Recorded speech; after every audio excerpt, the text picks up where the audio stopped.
grew up in England, not far from Windsor Castle where the Queen lives. I was always like drawing and making and crafting, so I got into interior design. In my early 20s I moved up to Wales to become an interior designer. So they had a lot of schools, educational buildings, libraries. I did. My claim to fame is that I designed a restroom in Cardiff Castle for Her Majesty the Queen.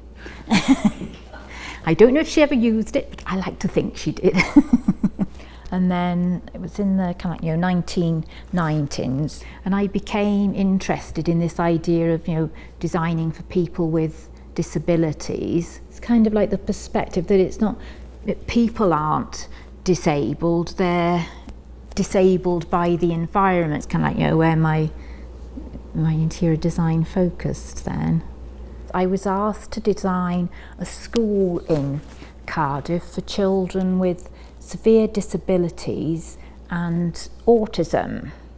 But there was still at the back of my mind that there's not really research to help me design for people with autism. I thought about doing a PhD and focusing on designing for autism.